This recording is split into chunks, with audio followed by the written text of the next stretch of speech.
bom dia a todos. Meu nome é Thaís Echinski Batista, eu sou gerente de projetos do Programa de Transição Climática e Sustentabilidade do SEBRE, Centro Brasileiro de Relações Internacionais, e hoje eu tenho a honra de dar as boas-vindas a vocês em nome do SEBRE para o nosso evento, cujo título é Enfrentando os Incêndios Florestais e a Poluição do Ar, Impulsionando Soluções rumo à COP30. Esse é um evento que está dentro do projeto que o SEBRE está desenvolvendo junto com o Clean Air Fund, para tratar da agenda de qualidade do ar e de superpoluentes no contexto da COP30 que acontece esse ano no Brasil. Então, agradecer a presença do público presencial, do público online e das palestrantes presenciais e online que toparam fazer essa discussão de hoje com a gente, aqui na Casa COP, que é o espaço que o SEBRE está utilizando esse ano para fazer discussões sobre a agenda climática e pensar em soluções e caminhos que a gente pode oferecer para o mundo. Antes de passar a palavra para as nossas palestrantes, eu queria fazer alguns avisos. A gente está aqui com uma sala que está equipada com microfones, então eu vou pedir que vocês evitem falar ao mesmo tempo. Avisar também que essa mesa está sendo transmitida no Zoom e no YouTube. E a gente previu a estrutura do debate com algumas falas iniciais e depois uma sessão de interação com o público. Então, vou pedir que a gente procure manter as falas de 7 a 10 minutos e depois a gente passa a interagir e trocar uns com os outros sobre o tópico. Vou passar então a palavra para a nossa primeira palestrante, a Renata Costa, que é analista sênior de pesquisa no Instituto ART. Renata, a gente gostaria de te ouvir um pouco sobre dados e políticas para lidar com o carbono negro que vem dos incêndios florestais e como o melhor monitoramento e gestão de riscos podem orientar as ações nacionais do âmbito brasileiro. Obrigada, Thaís. Obrigada a todas e todos aqui. Muito feliz pela oportunidade que vocês criaram aí de abriram esse espaço e me convidaram para falar de um tema que nos atravessa como sociedade, né? Como transformar dor em dados em decisão, diante de uma fumaça que insiste em cobrir nossos céus, né? Em 2024, o Brasil viveu episódios extremos de poluição por queimadas. No início de setembro, Porto Velho, Rio Branco e São Paulo chegaram a ficar entre cidades com a pior qualidade do mundo. Um retrato cruel de como os incêndios da Amazônia, Pantanal, Cerrado e interior paulista projetam os seus impactos para dentro das cidades, né? E as queimadas, entre outras coisas, produzem o que conhecemos como carbono negro. O que é o carbono negro, né? Pergunta. Na ciência, ele é conhecido como um poluente climático de vida curta, com efeitos rápidos no clima e graves na saúde. Ao reduzir queimadas e, consequentemente, colher, colhemos benefícios de curto prazo. Então, você tem menos internações, menos mortes evitáveis, mais resiliência. Enquanto ganhamos fôlego no combate de gases de efeito estufa de longa vida. A ciência e a saúde pública já nos deram o diagnóstico e o tratamento é a gestão de risco baseada em dados. A fumaça não distingue gênero, não distingue classe social. Quando ela entra em nossas casas, atinge nossas crianças, idosos, comunidades ribeirinhas e povos originários, né? Atinge a todos, embora não de forma igual. Isso é muito importante ser pautado, né? A pergunta que se faz necessária é, então, estamos prontos para que os próximos setembros não repitam o passado? Em 2024, aprendemos da forma mais dura que a poluição por queimadas pode transformar nossas maiores cidades em campeãs do que não queremos liderar. Esta crise, entretanto, como toda crise, representa uma oportunidade para redirecionar prioridades, reposicionar de prioridades. Também em 2024, o Brasil instituiu a nova Política Nacional de Qualidade do Ar, que prevê uma rede nacional de monitoramento. É um marco que nos permite padronizar medições e sustentar decisões com evidências. Precisamos lutar por isso. E, portanto, quero propor aqui um caminho de política pública ancorado em evidência, estruturado em 3 eixos: monitorar melhor, gerir riscos com inteligência e agir com foco em quem mais sofre, né? Sobre a importância de monitorar melhor, eu trago aqui alguns dados. 13 das 38 cidades brasileiras com pior qualidade do ar em 2023 estavam na região da Amazônia Legal. Isso representa mais de 30% do total. Poluentes como material particulado fino, né, o PM2,5 e o carbono negro formam-se no campo e percorrem centenas de quilômetros até os centros urbanos, agravando crises respiratórias e cardiovasculares. A poluição do ar é hoje um dos maiores fatores de risco para a carga global de doença e nós não enxergamos. A mensagem da saúde pública é cristalina: monitorar queimadas e reduzir exposições à fuligem salva vidas. Para gerir riscos, precisamos enxergá-los. Atualmente, cerca de 80% das estações automáticas de referência no Brasil encontram-se no Sudeste. Na Amazônia Legal, o monitoramento oficial com equipamentos padrão ocorre basicamente no Maranhão, até o fechamento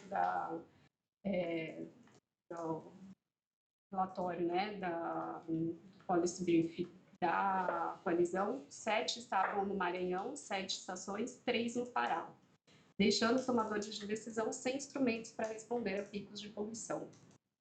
Mas a boa notícia é que já sabemos como preencher parte dessa lacuna, que seria integrar tecnologias. Sensores de baixo custo oferecem cobertura ampla em tempo quase real e complementam estações de referência, satélites e modelos. Juntos, esses dados costuram uma visão de superfície que transforma alertas tardios em prevenção. Finalmente, para agir com foco em que mais sofre, pense no exemplo efetivo de ação, a Coalizão Respira Amazônia. Uma iniciativa linda que eu tenho muito orgulho de fazer parte junto com o Instituto AR, e nos mostra que, apesar dos desafios, existe um caminho claro e viável da cooperação. A Coalizão Respira Amazônia une corajosamente o setor público, a sociedade civil, universidades, instituições de pesquisa e empresas, e é a prova viva de que a colaboração é a nossa ferramenta mais poderosa. Uma das maiores provas, um dos maiores objetivos é justamente expandir o monitoramento na região com foco em áreas de difícil acesso, preenchendo a lacuna de monitoramento oficial com sensores de baixo custo. Até o fechamento, né, do resumo de política produzido por eles, eram 187 desses sensores gerenciados por parceiros na Amazônia Legal, ampliando a capacidade de ver e agir. Hoje, já há mais equipamentos. E isso não está no plano de 10, isso já faz parte do território. É um território gigantesco, com logística desafiadora, sensores simples, bem distribuídos, integrados à plataforma como Selva, podem antecipar e orientar respostas. É o mais belo exemplo de ciência a serviço da vida, com governança, participação social. Agora, imagine essa iniciativa sendo expandida para outros biomas brasileiros, né, como Caatinga, Cerrado, Pantanal. Estamos na semana da COP30, é hora de transformar projetos pilotos em política de Estado e alinhar ambições domésticas ao debate global. Então, por isso, proponho 3 objetivos claros e eu prometo que isso vai ser o final da minha fala. Compromisso 1, investir e integrar, expandir a rede de monitoramento com uma arquitetura híbrida, estações de referência onde cabem, sensores de baixo custo onde faltam, satélites e modelos para cobrir o que não vemos, infraestrutura de TI e equipes para gestão, validação e publicação em tempo real, com interoperacionalidade entre meio ambiente, defesa civil e saúde. Compromisso 2, comunicar risco e proteger pessoas. Alertas de saúde pública via aplicativo e redes sociais, acionados por gatilho de poluição e meteorologia, mensagens adaptadas para grupos de risco e profissionais em linha de frente, protocolos de contingência em hospitais, escolas e abrigos, porque minimizar a exposição em dias críticos é política de equidade. E o nosso terceiro compromisso seria capacitar e institucionalizar formação contínua de gestores locais, técnicos e comunicadores para instalar, manter e interpretar dados, pesquisa aplicada para melhorar a calibração de sensores, reduzir incertezas, pesquisa teórica para aprimorar modelos, alinhar a gestão do fogo e o planejamento territorial. Aspiro que saiamos dessa mesa com uma mensagem simples e potente para o Belém. O Brasil vai liderar a integração entre monitoramento, gestão de risco e proteção à saúde. conclamo a todas e todos aqui presentes a se juntarem a nós nessa jornada. Vamos transformar dados em políticas públicas eficazes. Garantir que na COP30 o Brasil não apresente apenas promessas, mas resultados concretos, né? Então vamos juntos aí, no futuro, construir um futuro onde o Brasil respire aliviado e onde todos nós possamos respirar com ele, né? Que na COP30, 31, 32, nos encontre com redes expandidas, alertas funcionando, equipes treinadas e dados abertos. Enquanto governo e sociedade civil falando a mesma língua, a linguagem da evidência, da solidariedade, da cooperação. Muito obrigada. Obrigada, Renata. Acho que você trouxe um exemplo, né, do que é o que a presidência da COP30 prevê e pediu, né, do que é um mutirão. É a gente estar juntos executando já soluções que existem. Então, a coalizão Respira Amazônia é um exemplo disso, é um exemplo que pode ser replicado para outros biomas brasileiros.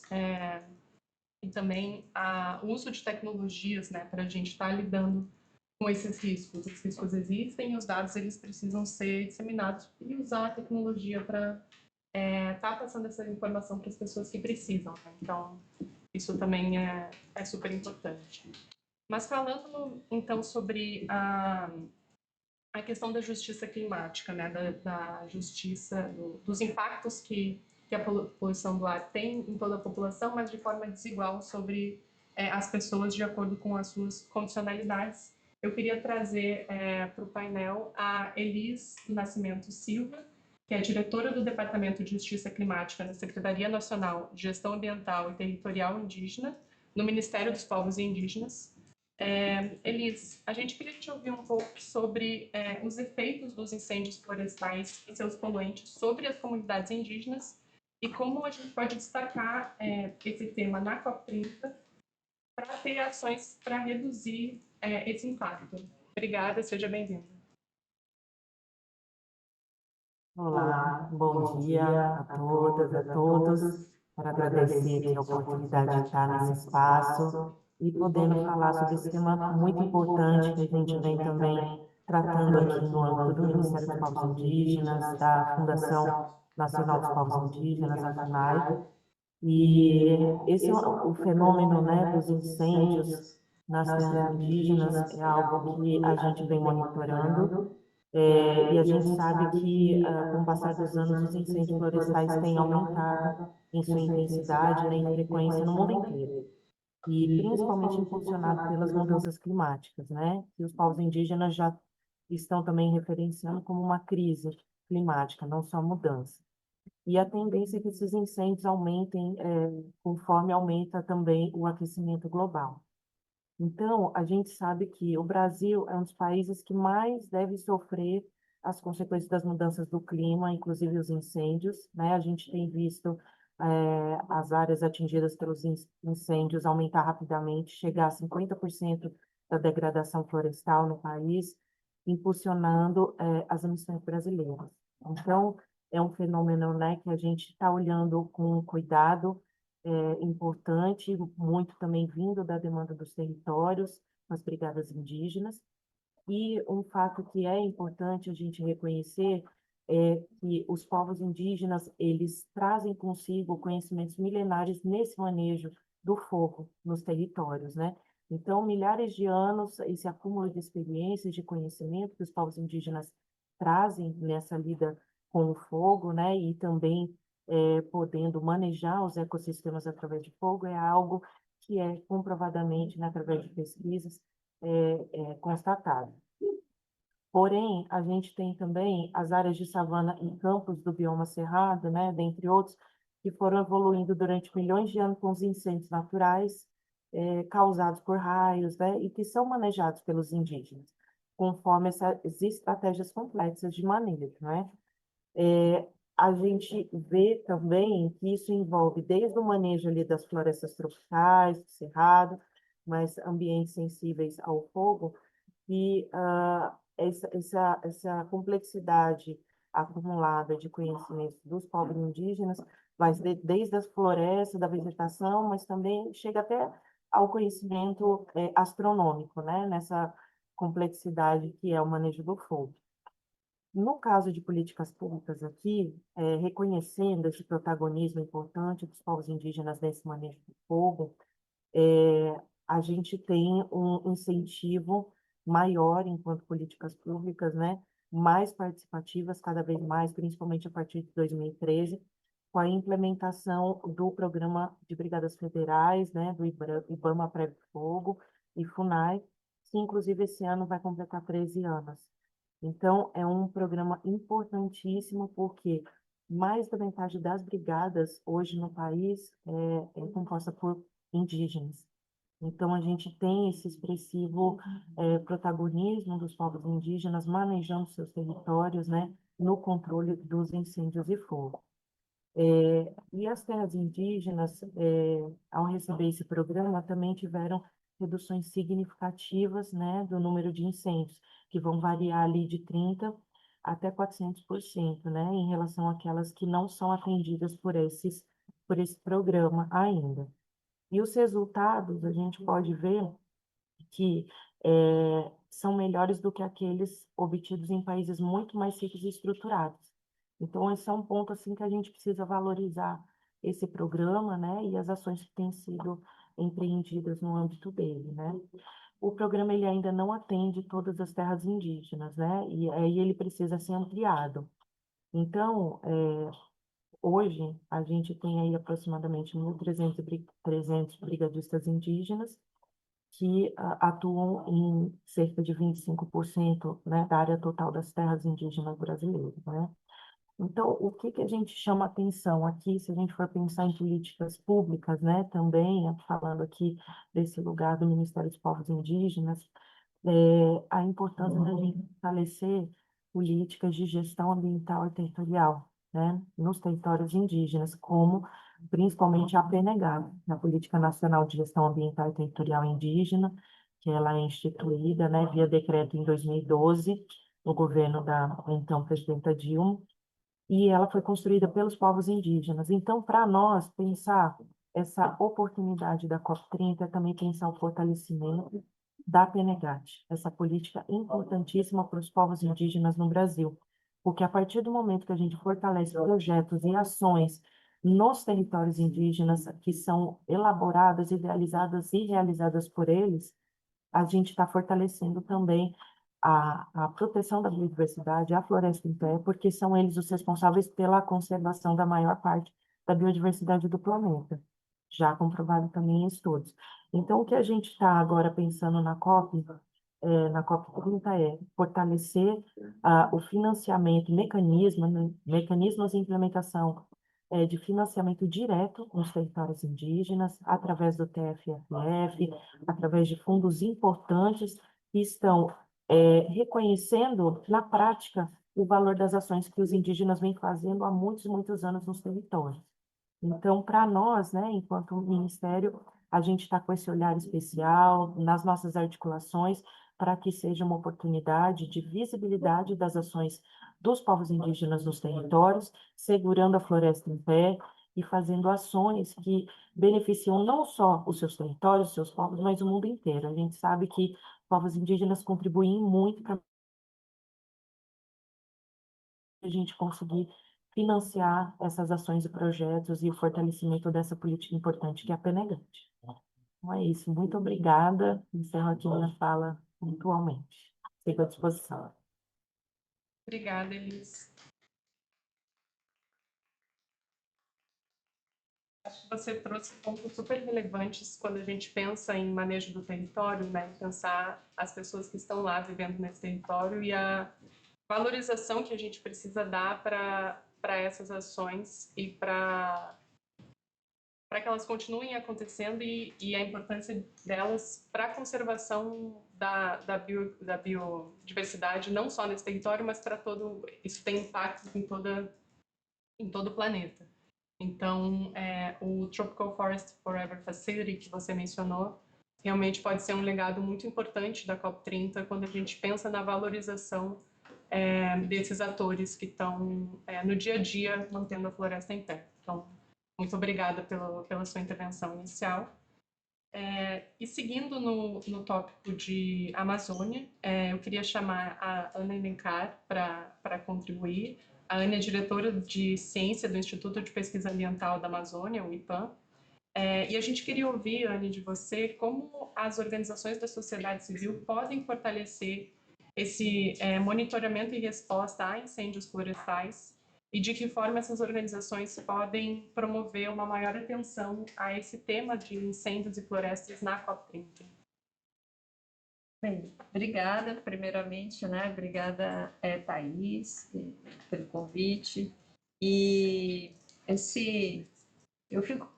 primeiramente, fico muito feliz que o tema de incêndios florestais ele está tendo uma relevância nesse contexto da discussão de clima.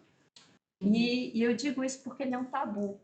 Ele é um tabu na discussão de clima, apesar dele ser, eu diria, sem medo de errar, um dos principais vetores de distúrbios, né, e de impacto na saúde, na economia, no mundo decorrente da mudança climática.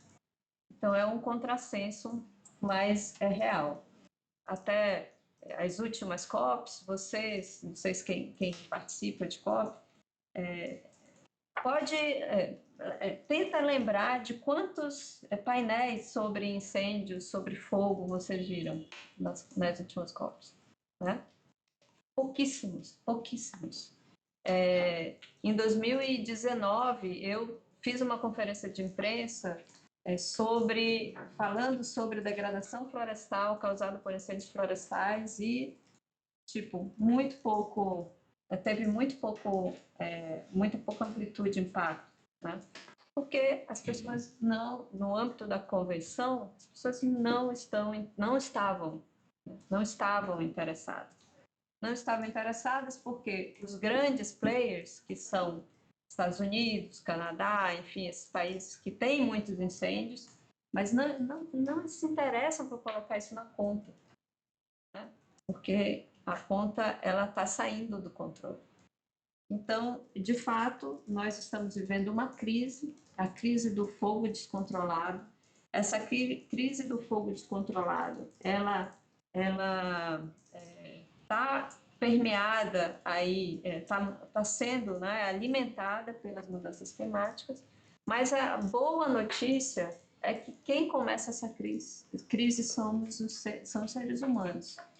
Então, significa que a gente consegue controlar o fogo.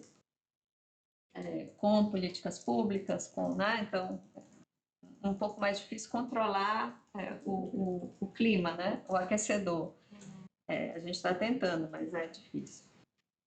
Então, o que a gente vê, como a gente traz essa discussão agora para o Brasil, né?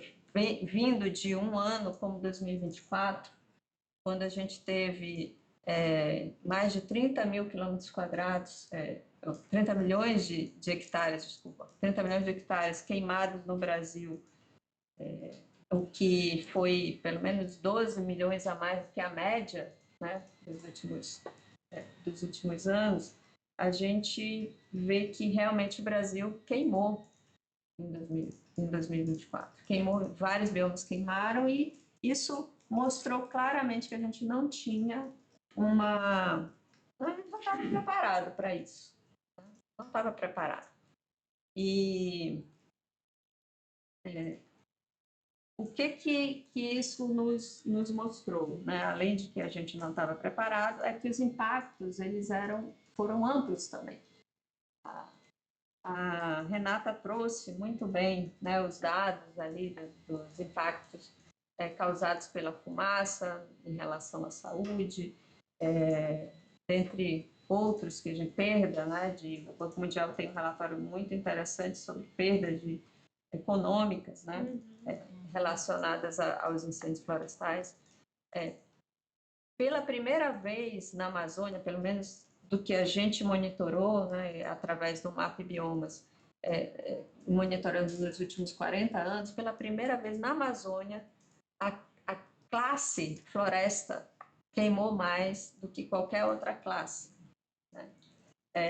E isso é bem impactante. porque as florestas tropicais elas não deveriam queimar assim, com tanta facilidade, né?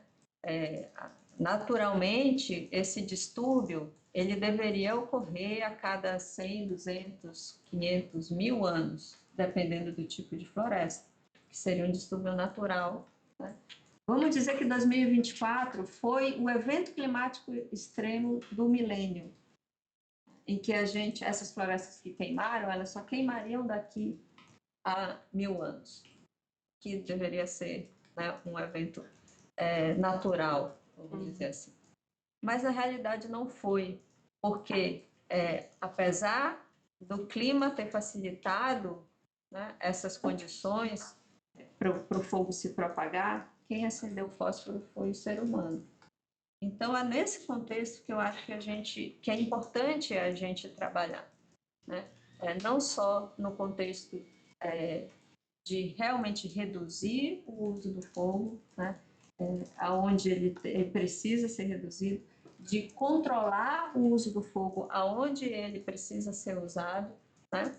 E de realmente ter as formas de combater esse fogo quando ele precisa ser combatido. Então, eu completamente saí aqui do meu script, porque eu me empolguei, mas voltando aqui para o papel da sociedade civil, né, que foi a pergunta que você fez, eu acho que a sociedade civil ela tem um papel fundamental em relação, né, à governança do fogo. E aí eu coloco governança como uma coisa mais ampla, porque os governos eles têm a sua competência, né?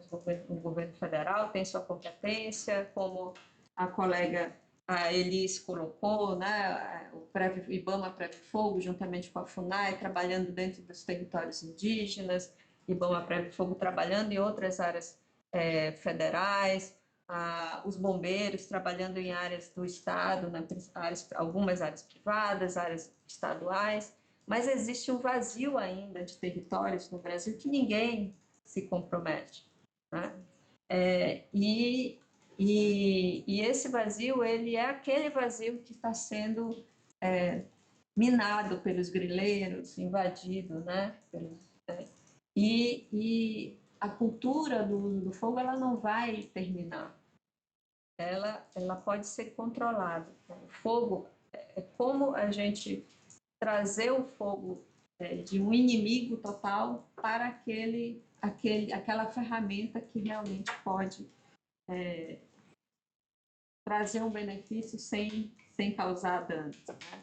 E aí eu falo isso porque a gente não deve, num país como o Brasil, que é tão diverso em termos de ecossistema, entrar numa linha de totalmente contra o fogo, né? Numa linha de fogo zero, porque tem biomas e ecossistemas no Brasil que precisam do fogo, né? Em que o fogo pode ser usado para combater um incêndio. Então a gente tem que tomar muito cuidado e isso assim, a gente precisa chamar a atenção da sociedade para isso. É muito mais fácil a mensagem dizer não queime, né? Mas como é que a gente fala não queime para uma população amazônica que precisa do fogo porque não tem outra alternativa para produzir sua comida, né?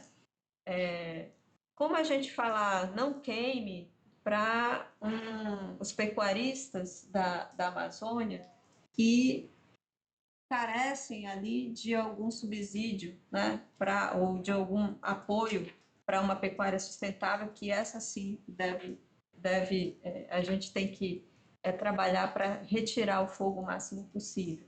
Né?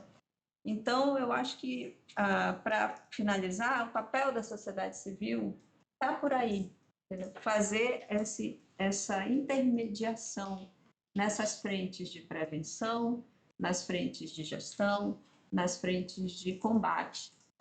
Estou vendo aqui a Bia do Fundo Casa, com um trabalho fenomenal, né? Apoiando brigadas voluntárias que são fundamentais para serem trabalhadas no território. e apoiar, né, essa paisagem resiliente ao fogo, que é uma paisagem onde tudo funciona em relação ao fogo, onde o fogo pode ser usado de forma responsável, de forma controlada, onde as ações das ONGs, né, funcionam ali apoiando, né, ao uso do fogo responsável, apoiando as brigadas voluntárias, né, onde a ciência ela é fundamental para poder dizer quais os impactos daquele fogo, o quanto que tem sido queimado, né? E isso tudo é relevante. Para finalizar, é relevante porque a gente está num contexto em que o fogo de fato vai ser esse elemento que eu falei no início. Ele vai ser um elemento, um distúrbio incomum em todos os países, né? No Panamá, agora, nos diálogos de mitigação sobre floresta, né? Na Semana do Clima do Panamá, eu fiz uma fala sobre o que a gente coloca na mão do fogo e o que o fogo pode impactar em todas essas soluções que a gente tem pensado para o clima. O fogo, ele impacta as metas, os acordos de REDD+, por conta da degradação, ele impacta a bioeconomia, né? Ele impacta um fogo descontrolado, tá? Ele impacta a restauração, que é uma das principais soluções baseadas na natureza, né?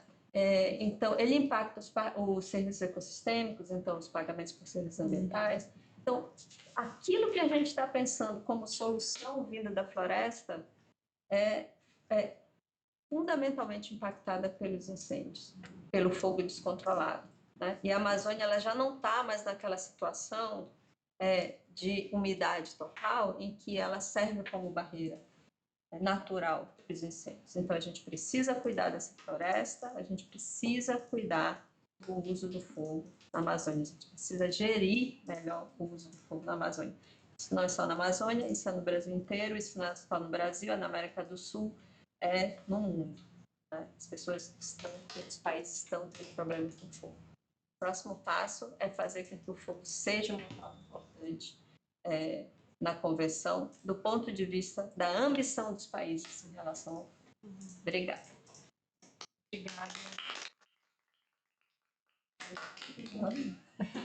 Obrigada, Dani. Eu acho que a sua intervenção ela foi muito complementar, né, o que a Renata trouxe da importância da gente estar trabalhando junto, sociedade civil, governo, cientistas, setor privado, para endereçar essa questão e aproveitar, né, a oportunidade da COP30 sendo realizada no Brasil, para a gente colocar isso na pauta e poder chamar a atenção para isso que, como você disse, vai ser uma questão cada vez mais presente na realidade de todos os países.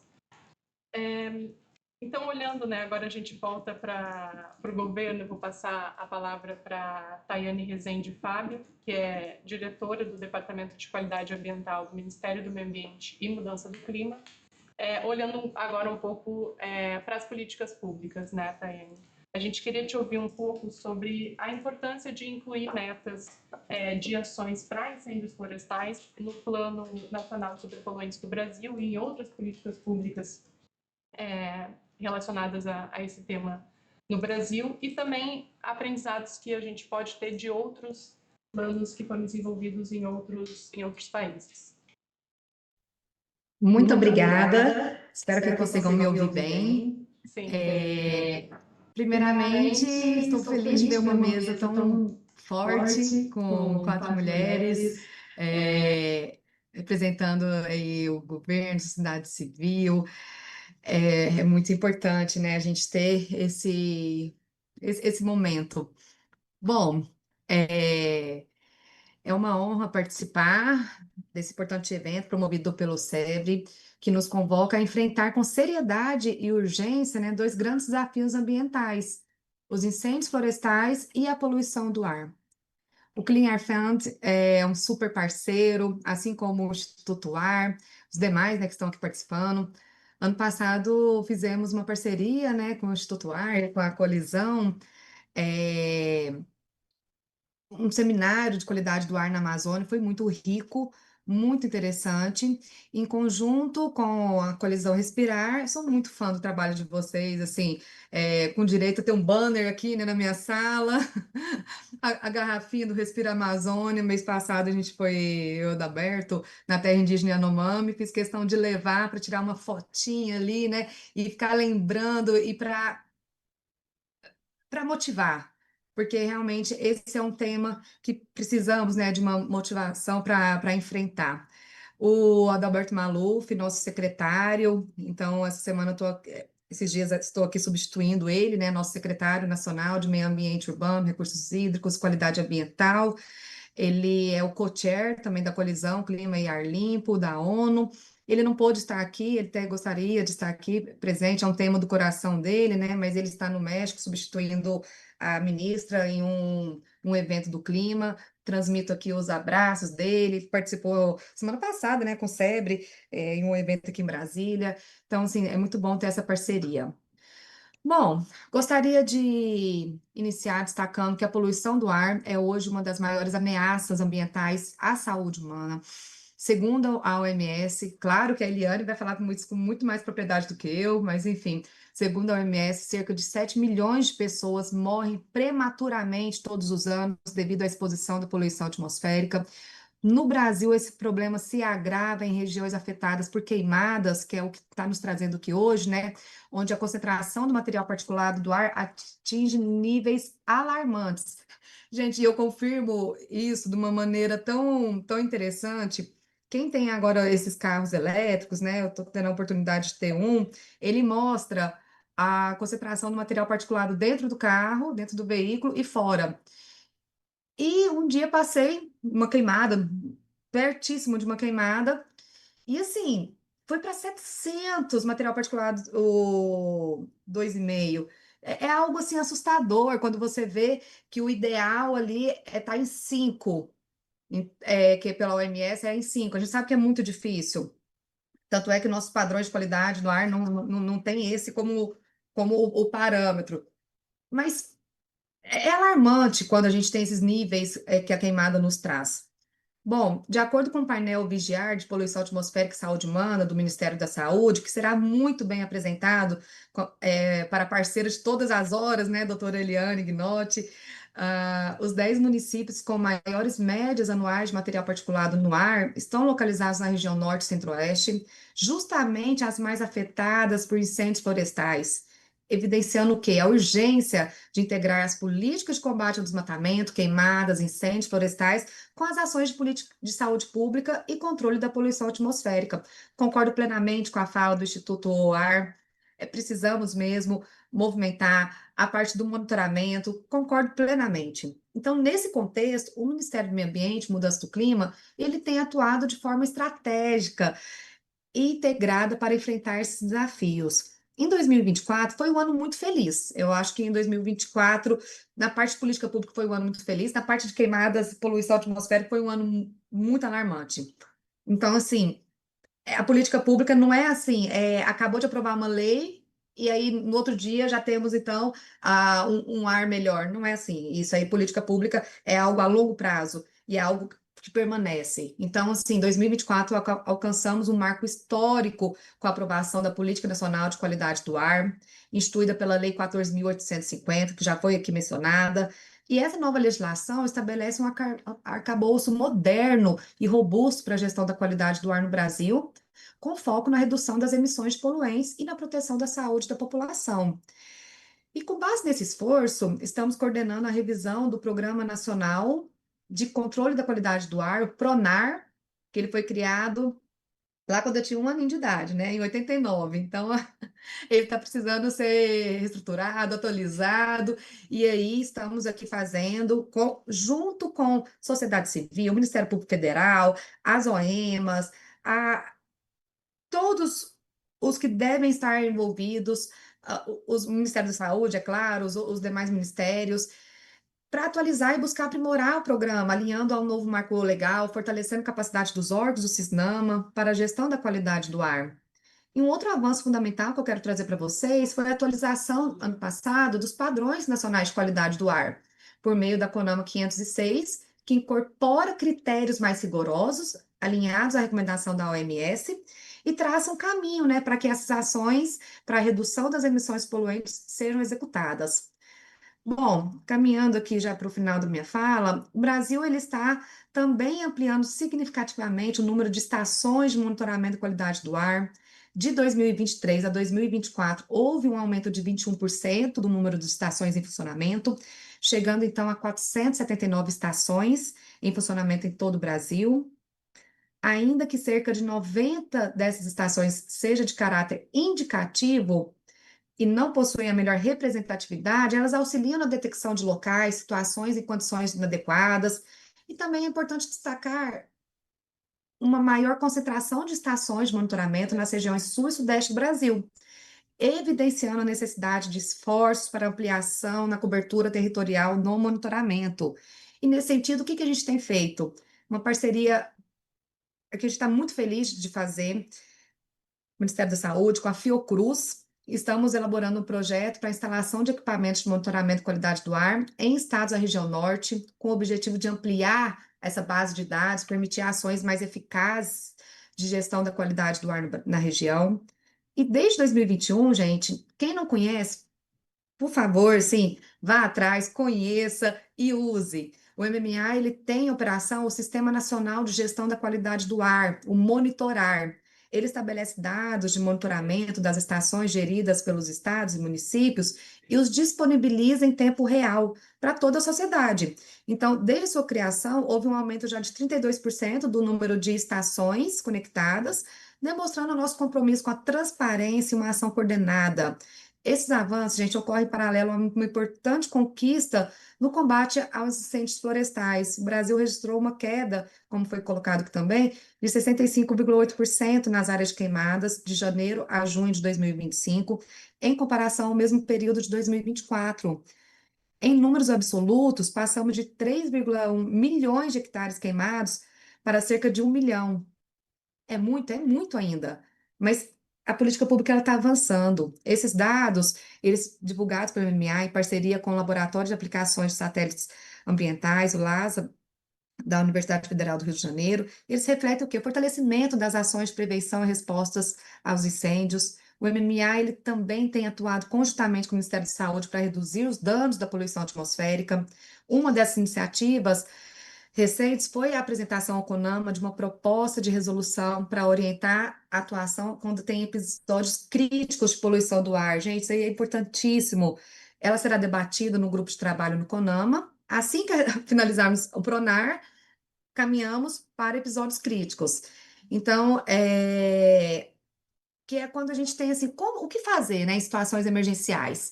Então, como contribuir para que os danos causados por essas situações sejam minimizados. E, além disso, eu fico muito feliz e contente de compartilhar com vocês a coordenação que estamos fazendo do Plano de Ação Nacional para a Redução dos Poluentes Climáticos de Vida Curta, como metano, carbono negro, substâncias que têm um efeito severo tanto na saúde quanto no aquecimento global. E esse plano, de caráter inédito no Brasil, está sendo elaborado pelo SEI, que tem uma experiência imensa no o Stockholm Environment Institute, e trará um maior alinhamento das agendas de clima e saúde, visando ampliar os co-benefícios da atuação conjunta. Gente, essas ações são frutos de um trabalho técnico articulado entre o MMA. Faço aqui meu agradecimento à minha equipe técnica, que é maravilhosa. Somos poucos, mas somos bons. Os entes federativos, a sociedade civil, setor empresarial e organismos internacionais, reforçando o nosso compromisso com políticas públicas baseadas em ciência, participação social e justiça ambiental. Respirar puro é um direito de todas e de todos, e garantir esse direito é uma missão que nos une hoje, rumo à COP30 e no futuro que queremos construir. Muito obrigada por esse momento aqui.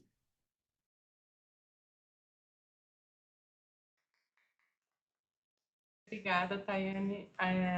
Acho que foi super importante o destaque que você deu na sua fala para a importância da gente ter capacidade de monitoramento, né? Porque a gente não tem como fazer políticas públicas sem dados e dados nos territórios que são mais atingidos pela questão dos incêndios florestais. E tem a questão de qualidade do ar mais crítica. E também a sua menção ao plano para endereçar poluentes de vida curta, né, os superpoluentes que são chamados, é super relevante porque é uma questão que poderia ser melhor avançada e a gente poderia ter efeitos mais rápidos do que outros tipos de poluentes. Então, super importante você trazer esses dados e eu sei que a Eliane vai endereçar também essas questões pelo lado do Ministério da Saúde. Mas antes de passar para ela, eu queria chamar o Beto Veríssimo, que é enviado especial da COP30 para o setor de florestas e cofundador da Amazon, para trazer um pouco da pauta para a COP30, né? Como esses temas e como integrar, como a gente pode integrar a agenda de florestas na COP30 e trazer o tema de superpoluentes que são oriundos desses incêndios florestais para essa discussão. Beto. Ok, gente, prazer estar com vocês aqui, ainda que virtualmente. Eu acho o tema fundamental, muito bem já apresentado. Eu vou reforçar alguns pontos aqui. Sem as florestas cumprir o seu papel, eu já falo rapidamente sobre esse papel, não tem chance nenhuma da gente cumprir o Acordo de Paris, né? As florestas têm um papel-chave por estocarem, né? Eu estou falando não só a floresta amazônica, todas as florestas tropicais do mundo, né? Temos mais ou menos 1,2 bilhões de hectares de florestas tropicais no mundo, né? Um terço disso aproximadamente está no Brasil. E, ao mesmo tempo, também a gente tem muitas áreas degradadas, desmatadas ao longo dos trópicos, que são candidatas ideais para a restauração, para a gente plantar de volta a floresta ou agrofloresta e, com isso, aumentar o estoque de carbono também na captura. Seja no estoque ou na captura, a floresta é chave.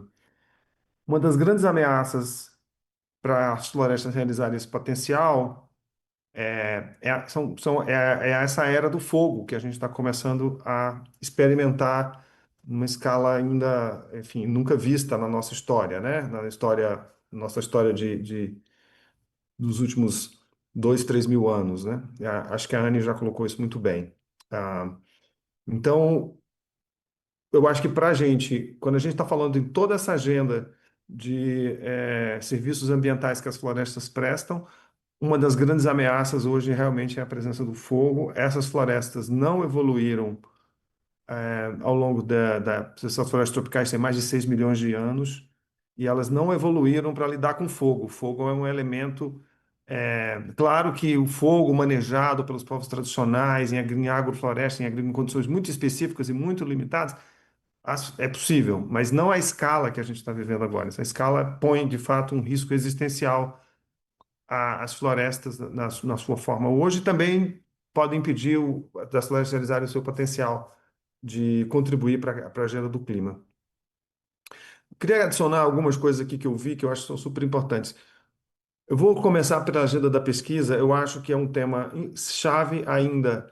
A gente tem um número de pessoas muito, o esforço de pesquisa sobre esse tema é muito limitado ainda. Na mesa aqui a gente tem gente muito boa. Então a gente precisa aumentar o financiamento para pesquisa no tema de fogo.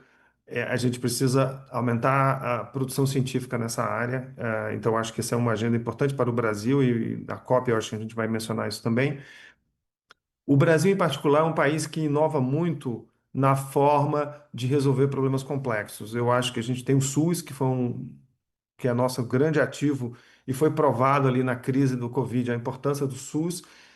E, de certa maneira, ouvindo aqui, eu acho que a gente está desenhando um certo SUS para o tema de fogo, tá? Tem já muita gente, muitas instituições boas fazendo monitoramento, precisa ser ampliado. Todo o esforço de respostas às crises que estão acontecendo, defesa civil, bombeiro, fogo, é, toda a política que foi apresentada pelo Ministério do Meio Ambiente. Eu acho que tudo isso é embrião para um programa maior, para talvez um esforço que eu vou usar temporariamente uma metáfora aqui, como se fosse um sistema único de combate ao fogo, sistema único no ponto de vista do arcabouço, mas não da ação.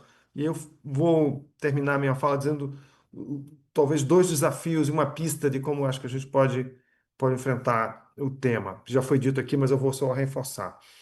Primeiro, não há nenhuma capacidade orçamentária e física no mundo de lidar com fogo de maneira efetiva sem alguns elementos que eu vou adicionar aqui. Primeiro, esse exemplo dos incêndios dos Estados Unidos, de Los Angeles, uma das cidades mais ricas do mundo, em que helicópteros e aviões, etc., uma brigada de bombeiros não foi suficiente. Isso significa que não basta ter infraestrutura e dinheiro, e os Estados Unidos, naquele caso, tinha.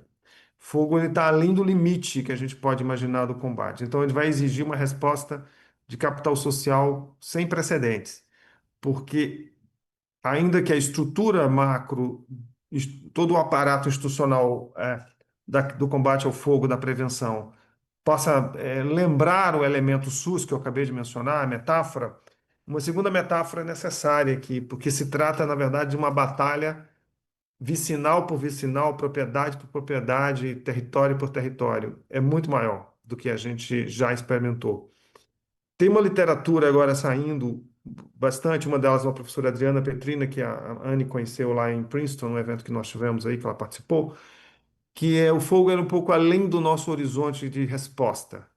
Então, eu acho que tem um tema de discussão institucional barra modelo de combate e prevenção do fogo que vai, na minha opinião, além do menu de opções que a gente tem discutido. Embora ela apareça, ela não é, na minha opinião, eu acho que a gente vai precisar ter uma resposta. Eu fecho minha observação aqui conversando com, vou dar um zoom aqui no município de Paragominas, que fica no leste do Pará, município com 2 milhões de hectares, tem aproximadamente 7.000 quilômetros de estradas vicinais, 1.800 propriedades de tamanho médio e grande. Conversando com os produtores, ele falou: a gente vai precisar pensar em brigadas por vicinal, em esforços por cluster de propriedade para lidar com isso. Não, nem a prefeitura, nem a sede do município de Paragominas, que está a 2.500 quilômetros de Brasília, a 300 quilômetros de Belém, quer dizer, Belém não vai salvar Paragominas, nem Brasília na hora que o fogo vai ser a vicinal num esforço coletivo. Então, isso mostra um pouco, acho que o desafio, e parabenizar aqui o SEBRE pela iniciativa. Eu acho que a gente precisa tratar desse tema cada vez mais. E o papel, eu acho que os bons exemplos dados aqui mostram que o Brasil não está totalmente pronto para lidar com o desafio imenso que é esse tema, mas o Brasil está fazendo o dever de casa. Todas as falas aqui mostram que o Brasil está dando as primeiras respostas, e essas primeiras respostas estão corretas, mas o desafio é que elas são insuficientes, porque eu acho que o fenômeno vai exigir respostas mais articuladas, mais base para cima. A gente vai precisar conectar mais com a base, com o agente local, e isso vai exigir talvez uma nova forma da gente tratar esse assunto. E a inspiração para fechar é o SUS, mas o SUS do fogo vai ter elementos novos aqui. Então é isso e obrigado. Vou continuar aqui até o finalzinho da próxima apresentação.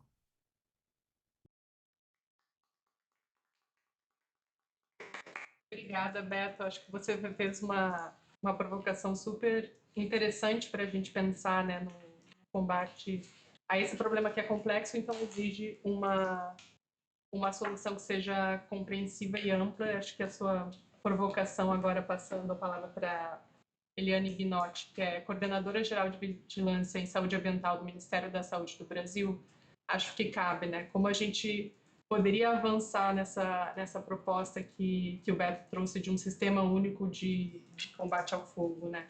Então, como a gente poderia integrar essas políticas públicas.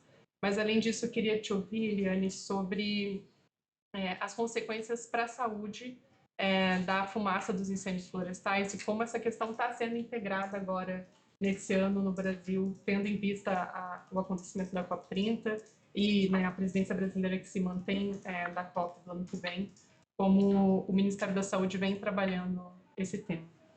Obrigada pelo convite, é um prazer estar aqui. Eu fiz uma série de anotações que a minha colega aqui deve estar assustada, mas eu vou tentar simplificar. Então, vamos lá. Bom, não há dúvidas científicas de que poluição atmosférica é nociva à saúde. Então, ainda que, obviamente, eu concordo que mais estudos sejam necessários, não existe essa dúvida científica. Então, ainda que a OMS tenha uma orientação a respeito de um nível seguro em relação à poluição atmosférica, por exemplo, para material particulado fino, é de 5 microgramas por metro cúbico, é um limite em que os riscos são muito baixos, né? Então, essa é a evidência. Então, nós do Ministério da Saúde temos que nos preocupar com os riscos decorrentes da exposição e, portanto, dos impactos e de medidas para reduzir esses danos. Então, não é da nossa área de competência, digamos assim, o monitoramento da exposição, mas nos interessa muitíssimo conhecer essa exposição. Veja que é complexo. Então, trabalhar nessa pauta de poluição atmosférica e saúde humana, para trabalhar, é necessário uma articulação intersetorial, interministerial, sem dúvida. E é isso que nós temos feito. Nós sabíamos já de algum tempo, é curioso que foi no Brasil que nós começamos a publicar estudos a respeito do impacto da poluição derivada por queima de biomassa à saúde humana, ainda que esse não fosse um problema exclusivo brasileiro. Isso já tem algumas décadas. E também nós temos, no Brasil, há estudos evidenciando a carcinogenicidade da exposição. Não apenas no Brasil, mas nós temos estudos mostrando hidrocarboneto derivado de queima de biomassa carcinogênico para células pulmonares. Então, esse é o ponto. Aí, o que nós fizemos desde o início do ano passado, em junho do ano passado, nós conseguimos publicar um painel, que nós chamamos de Painel Vigiar. Lançamos esse painel no ambiente do Ministério do Meio Ambiente, que é no auditório, que é um grande parceiro. E naquele momento nós estávamos, inclusive, celebrando a política de qualidade do ar, a lei, e também a nova resolução, a atual resolução do CONAMA em relação a padrões de qualidade do ar. Qual o objetivo desse painel? É de comunicar à sociedade, comunicar gestores da área ambiental e de saúde a respeito da exposição de um modo simplificado e mais facilitado possível, e também a respeito do impacto na mortalidade. Então, é possível visualizar, ano a ano, município a município, qual a exposição, tanto em médias anuais, como dados mensais, como em percentuais de dias do ano, de cada ano, cuja poluição ultrapassou níveis esperados, seja de acordo com a recomendação da OMS ou de acordo com a legislação brasileira, né, com a resolução CONAMA.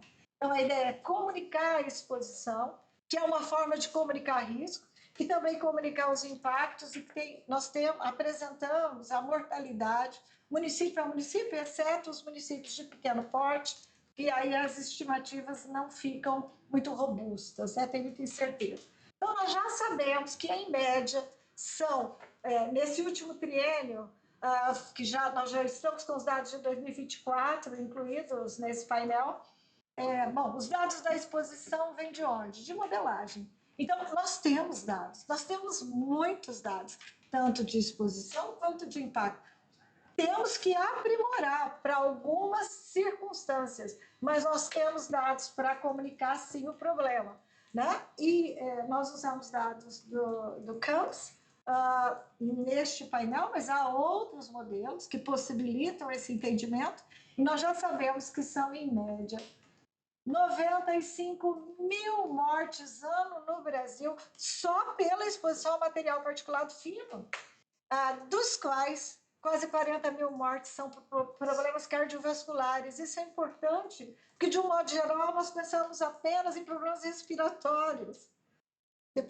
São quase 4 mil mortes por câncer de pulmão, 4 mil mortes por doença pulmonar crônica obstrutiva, e por aí vai. Então, o painel apresenta os dados de impacto por desfecho.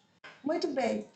No que a gente precisa aprimorar, agora estamos trabalhando nisso. Nós queremos mostrar os custos à sociedade, os custos ao Sistema Único de Saúde. Por quê? Porque nós entendemos que é uma maneira de mobilizar a sociedade em relação à pauta. É preciso dado, é preciso um entendimento para que haja uma mudança em relação a essa pauta. E um outro aspecto é que nós entendemos que os estados e municípios nem sempre têm equipes com condições de produzir essas estimativas. Então, é uma forma também de facilitar o trabalho das gestões estaduais e municipais do setor saúde nessa interlocução intersetorial que é necessária. Os técnicos dos municípios precisam falar com a sociedade civil, os técnicos das secretarias municipais de saúde precisam conversar com os profissionais das unidades de saúde em relação a esse problema. Então, a gente procura facilitar esse entendimento, além de outros aspectos, é claro, no que diz respeito à organização do setor saúde, para o atendimento que é aumentado nas emergências, especialmente.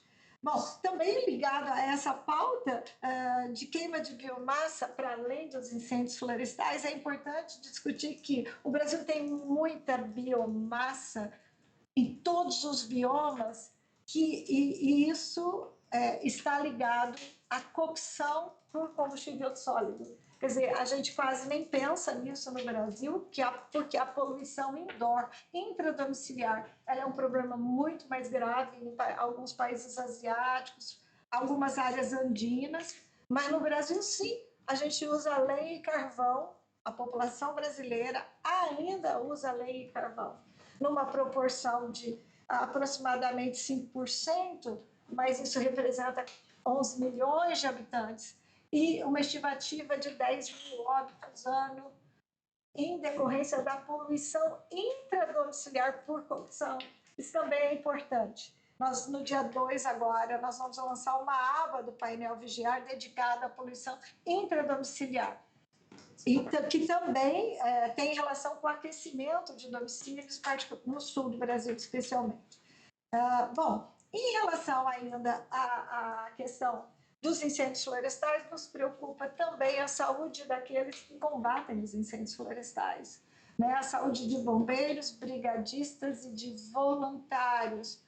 Pela primeira vez, nós vimos no ano passado registros, notificações de intoxicação exógena por fumaça decorrente de incêndios florestais. Vejam bem, quando tem um incêndio, essa poluição ela dispersa, ela se desloca, né? Ela se dispersa, ela é espalhada, mas aqueles que estão próximos à ocorrência do incêndio, eles estão submetidos a níveis de exposição muito mais elevados, é claro. E aí, a partir daí, ocorre a dispersão desses poluentes. Então, os indivíduos que combatem esse fogo, inclusive mulheres, estão próximas, né, do incêndio, homens, mulheres e até crianças que estão próximas desses incêndios, eles correm riscos de intoxicação por fumaça. Veja que é um fenômeno diferente da exposição, seja ela crônica ou aguda, a essa fumaça, com, obviamente, riscos à saúde próprios de uma condição de intoxicação. Bom, então, como o assunto é longo e o tempo é curto, eu vou falar um pouco sobre a questão das mudanças climáticas, né? Nós estamos trabalhando no país num plano clima que é liderado pelo Ministério do Meio Ambiente, em que os ministérios preparam os seus planos. O setor saúde prepara um plano de adaptação, não é um plano de mitigação, é um plano de adaptação do setor saúde, em que as várias áreas do setor saúde tiveram por discutir, um trabalho difícil que vem sendo conduzido pelo nosso departamento, né? Mas que envolve todas as áreas do Ministério da Saúde, e agora começa a ser trabalhado no âmbito de estados, até chegar nos municípios, porque cada qual é preciso construir o seu plano de adaptação. E esse plano de adaptação lida com ameaças, apresenta as ameaças, não é dedicado às doenças uma a uma, mas a estiagem, mais frequente, mais extrema, inundações e também o aumento de riscos de incêndios florestais são considerados nesse plano, que tem como uma característica, uma diferenciação, a pauta da equidade. Muito bem. Então, por exemplo, no plano, no que nós chamamos de AdaptaSUS, que é o plano de adaptação do setor saúde, questões como aumento de doenças por transmissão vetorial, até a pauta de imunização, que parece muito distante quando a gente fala de adaptação às mudanças climáticas, por exemplo, imunização, né? Qual a relação? Tem relação, porque há doenças que podem se tornar aumento de incidência de algumas doenças preveníveis por vacina, isso tudo tem que ser pensado, mas também na logística, na distribuição de insumos para o setor saúde, isso tudo tem que estar planejado. E eu estou falando sobre o AdaptaSUS para chegarmos na COP30, em que o Brasil é uma importante liderança no debate do setor saúde que será conduzido no âmbito da COP30. Então, essa é algo que eu acompanho de documentos da COP, nunca estive presente numa COP. A pauta saúde está com muita evidência nessa COP. Sim, com muita evidência, porque é ela quem fica com os impactos das mudanças climáticas, são os setores da saúde.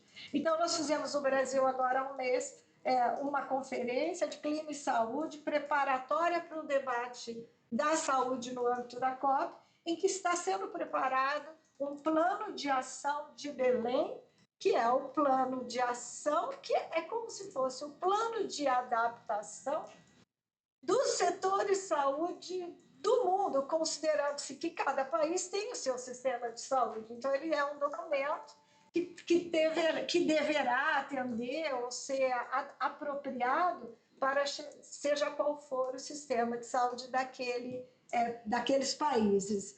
E o que tem, e o que chama a atenção nesse plano de ação de Belém são os aspectos da equidade e da justiça climática. Bom, gente, eu acho que é isso nessa minha fala e estou à disposição. Obrigada. Obrigada. Obrigada, Eliane. Acho que você conectou os pontos que já foram trazidos aqui, né, da importância de ter dados para a gente poder agir em cima do problema e também a importância da comunicação, né, porque a gente pode ter dados, pode ter políticas públicas, mas elas têm que ser comunicadas para a sociedade também e para os atores que estão ligados ao problema, né.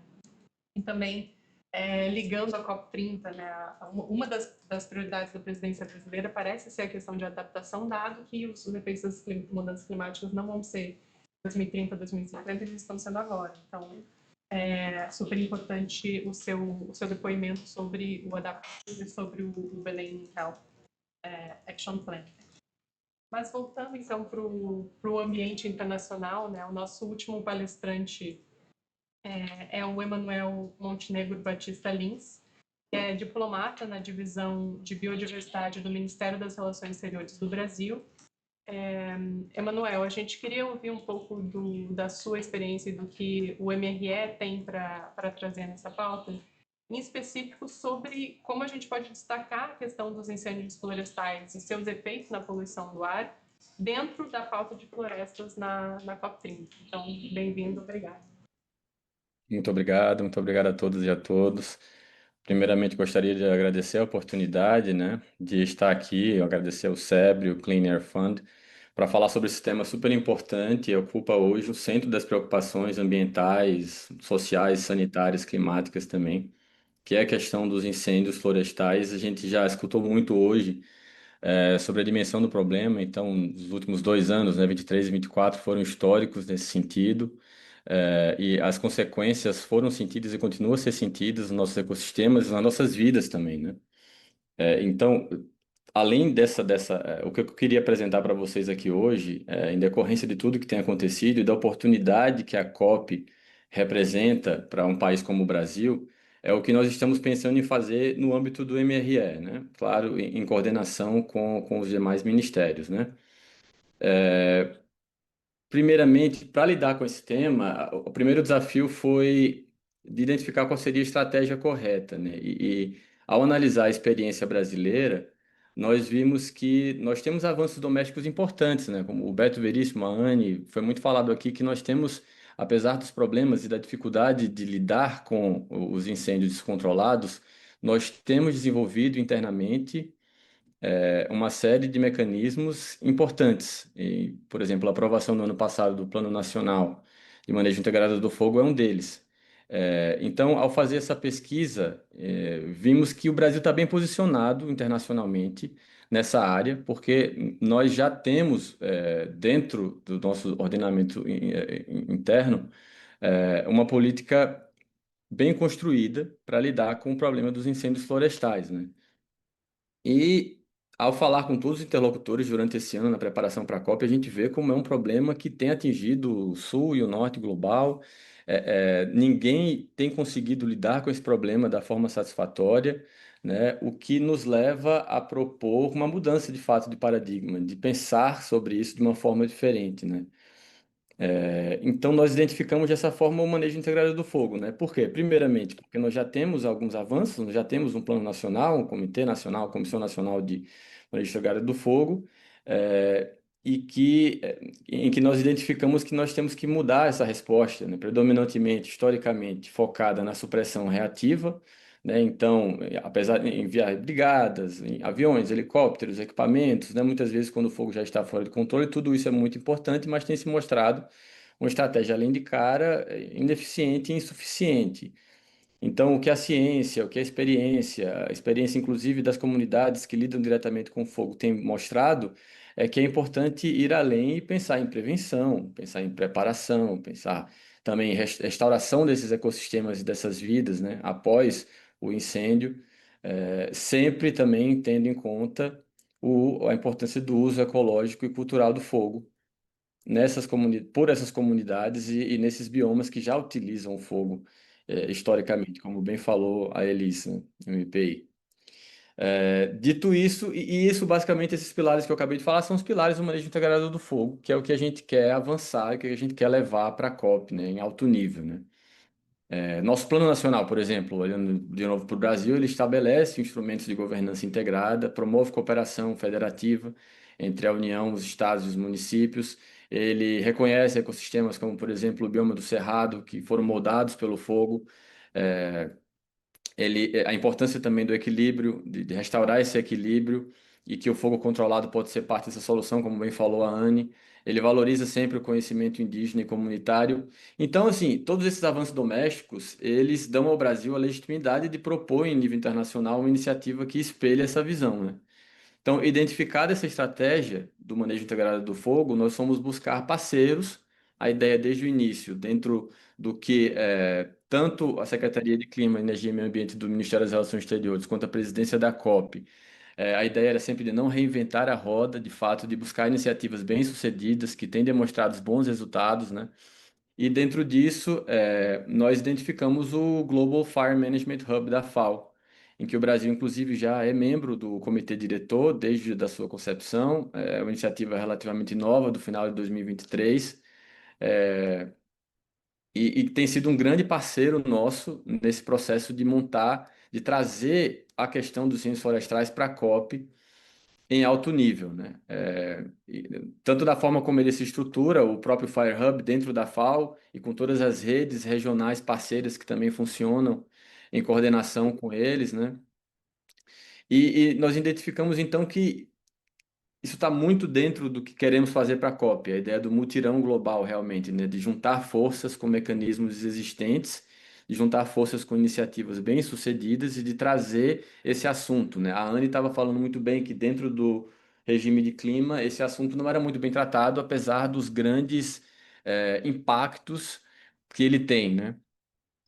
Só que o próprio Canadá, por exemplo, é um dos parceiros que nós temos agora nesse call to action que a gente quer propor. Eles já trouxeram o assunto de fogo para o alto nível dentro do G7 pela primeira vez. Foi a primeira vez dentro, assim, no mais alto nível político que o assunto do fogo foi tratado e a gente quer avançar na COP para trazer isso também para um dos 4 pilares da COP, que é o pilar do segmento de líderes, dentro de uma seção específica para florestas, dentro, por exemplo, do TFFF, que é de fato a prioridade do governo brasileiro nessa área de florestas, a gente quer também trazer o assunto de fogo para essa seção de florestas dentro do segmento de líderes, na forma desse chamado à ação, né? É assim que a gente quer trazer a nossa contribuição, né?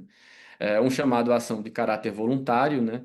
Ele reconhece algumas coisas básicas, mas que têm que ser conversadas nesse nível. Por exemplo, o risco de incêndios transfronteiriço, multifacetado, que afeta todas as regiões, que nenhum país tem sido capaz de enfrentá-lo sozinho, não, pelo menos não de uma maneira satisfatória, né? E que devemos e acreditamos que a oportunidade de afirmar um compromisso, apesar de voluntário, mas um compromisso de promover essa discussão de como passar desse modelo de supressão reativa para estratégias integradas, né? Holísticas, que envolvam toda a sociedade, né? Para prevenção, preparação, recuperação e uso ecológico do fogo, né? Então, basicamente, esse documento vai ser aberto à adesão de governos e organizações internacionais. Queremos engajamento da sociedade civil e do setor privado também. Nós temos alguns compromissos de ação, como fortalecer a cooperação internacional, a interoperabilidade, apoiar as plataformas existentes, tanto o Fire Management Hub quanto as plataformas regionais, integrar a agenda de fogo ao máximo nas agendas climáticas e nas estratégias climáticas nacionais e também nos compromissos de biodiversidade e desenvolvimento sustentável, garantir o financiamento correto e necessário e a capacitação técnica para a implementação de políticas nacionais de manejo integrada do fogo, né?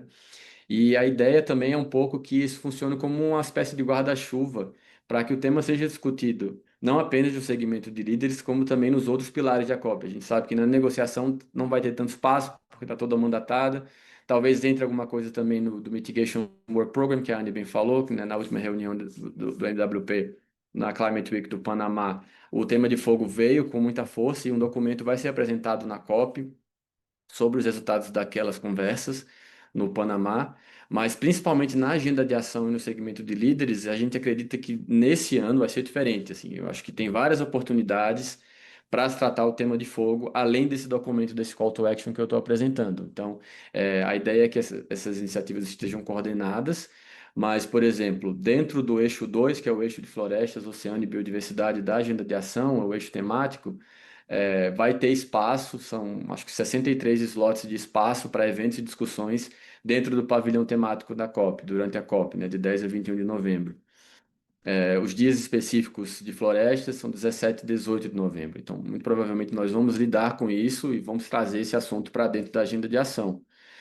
Não apenas nesse pavilhão temático da agenda de ação, mas também no pavilhão de florestas promovido pelo Fórum das Nações Unidas sobre Florestas, a UNFF, que está sendo coorganizado pelo Brasil e pelo Canadá. Existe oportunidade para tratar de fogo lá também. No próprio pavilhão Brasil, para trazer as nossas experiências internas e mostrar isso um pouco também para o mundo, né? Então, basicamente, eu acho que já até passei do meu tempo, mas basicamente nós queremos publicizar agora que, enfim, esse documento está em negociação. Primeiramente, isso vai passar pelos países, já passou, está passando pelos países do Steering Group, do Fire Management Hub, e a partir disso a gente vai começar a entrar em contato com parceiros para que esses parceiros possam subscrever esse texto e que isso possa ser tema de uma discussão durante o segmento de líderes, né? De novo, a importância de trazer esse assunto para o mais alto nível de visibilidade política na COP, visto que, como já foi muito bem falado aqui, já existe uma base técnica muito bem estabelecida e todos já estão cientes do problema. Agora é trazer a atenção para o nível que ele merece, né? Fico à disposição para perguntas também, para discussão depois. Muito obrigado.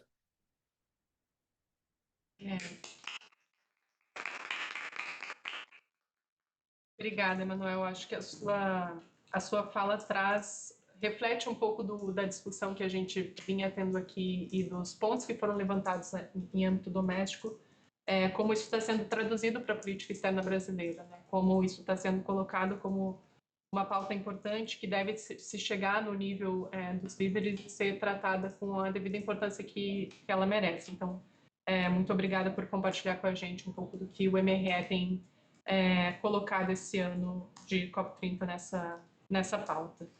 A gente já estourou um pouco o horário do nosso evento, mas eu queria abrir apenas uma rodada de perguntas, se houver, para as pessoas que estão aqui presentes. A gente teve algumas perguntas online, mas em decorrência do tempo a gente não vai poder fazer todas, mas eu não queria encerrar sem antes dar a oportunidade, caso alguém queira fazer uma pergunta aqui, senão eu vou fazer uma pergunta que chegou e a gente abre para considerações finais, se houverem, dos palestrantes. Então, alguém gostaria de fazer alguma pergunta? Se não, eu vou trazer a pergunta que chegou, uma pergunta em específico que chegou aqui do nosso público online, ligando um pouco com o que o Emanuel estava trazendo do nível da agenda de ação, né? E no espírito da gente trazer soluções para a COP30, para a Renata. Renata, você mencionou a colisão Respira Amazônia como essa solução integrada e que pode ser replicada. A gente queria entender se isso está sendo apresentado dentro da agenda de ação da COP30 como uma solução no grupo de ativação dos gases não CO2 e como vocês estão vendo como essa colisão pode estar na agenda de ação da COP30. Se você puder compartilhar com a gente. A gente está mandando, né, editais aí para participar do evento da COP30. A Clean Fund, inclusive, abriu um edital para participação. A gente quer mostrar essa iniciativa, porque realmente é uma iniciativa muito importante. Eu acho que tem um lado aí de cooperação, como eu disse na minha fala, e de integração de várias frentes, tanto dos ministérios quanto da sociedade civil, institutos de pesquisa. E ela é efetiva, assim, ela está trazendo muito resultado. Hoje, os dados que eu apresentei aqui são de 2024. Hoje já tem mais, a gente já tem mais monitores, a gente tem mais participação, tanto da sociedade civil mesmo, sabe? Tem povos originários junto com a coalizão. E a gente está tentando mostrar isso a partir de editais e entrar na COP30 com esse modelo, né, de organização política para o combate e para a gestão, né, de dados. Enfim. Obrigada. Obrigada. Isso para Manuel, que é bem parecido, que tem esse objetivo dentro da agenda de ação de gases não CO2. E aí o Emanuel comentou que o meio pelo qual o MRE está indo é o objetivo de floresta. Aí queria só entender quanto que o MRE está considerando também trazer esse tema de incêndios florestais. Você está pensando só em trazer dentro da agenda de ação do objetivo 2, né, do eixo 2 de florestas, ou se também está olhando intereixos, por exemplo, para esse eixo que aí seria dentro do eixo 6, né, e objetivo 25 de gases para além do CO2, já que a gente está tratando de superpoluentes também, apesar de serem incêndios florestais, estar em floresta, também tem esse lado de superpoluente. Se vocês estão pensando também em considerar um input também nesse outro objetivo ou só no de floresta? Não, com certeza. Eu não sei se o Beto Veríssimo ainda está aqui, porque a parte da estruturação da agenda de ação e dos eixos é da presidência da COP, né? Que não é bem a mesma coisa, trabalhamos juntos o tempo inteiro, claro, estamos coordenados, mas, por exemplo, alguns ministérios foram chamados, convidados para participar da liderança de algumas iniciativas dentro dos eixos, e quem faz esse trabalho de articulação é a presidência da COP. Então, sim, eu sei porque estou em contato direto com eles. Haverá um momento em que os eixos vão conversar, de fato. Eles vão buscar iniciativas que se relacionam de alguma maneira e dentro da agenda de ação isso pode ter uma ligação, né? Por hora, no estágio atual, ainda está um estágio um pouco inicial em que cada solução dentro dos eixos está sendo pensado de forma um pouco que separada, tá? Mas sim, existe oportunidade muito em breve, porque, enfim, nós estamos com pouco tempo até a COP e o cronograma é intenso, e existirá um momento em que essas agendas elas vão se integrar, sim.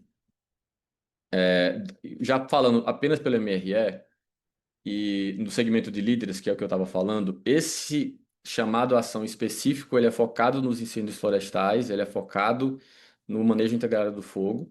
E nada impede, podemos conversar sim, de trazer alguma menção dentro desse chamado à ação, algo mais específico à qualidade do ar, por exemplo. Até porque nós sabemos que são coisas que estão ligadas, né? Então nada impede, assim. Mas nesse momento, o que nós estamos pensando de fato é algo conciso, direto, que vá no cerne do problema para conseguir atingir o máximo de países, certo? Para trazer esse assunto, como eu estava dizendo, a um nível político mais alto. É, então, é um documento não tão específico. Essa é a questão. São 6 ou 7, são 7 nesse momento, né? São 7 objetivos gerais específicos, o guarda-chuva, por assim dizer, para trazer esse assunto. Mas continuamos em contato. Pode ser que, inclusive porque como a chamada ação vai estar dentro da seção de florestas, então tem um pouco, de fato, esse direcionamento, né? Mas isso não quer dizer de forma alguma que é a única forma com que esse tema vai ser lidado dentro da COP, né? Nós temos várias frentes em que isso pode ser abordado também. Obrigada, Emanuel.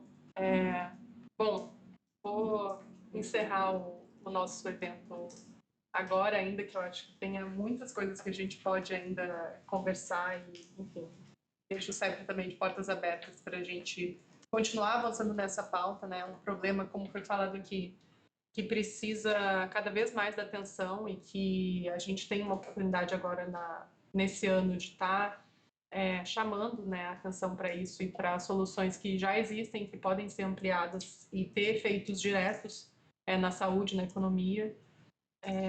E também para os próximos anos, né? Eu acho que a COP30 agora ela se propõe a ser a COP da implementação do Acordo de Paris. Então existe aí um chamado para que os próximos anos sejam anos de ação climática.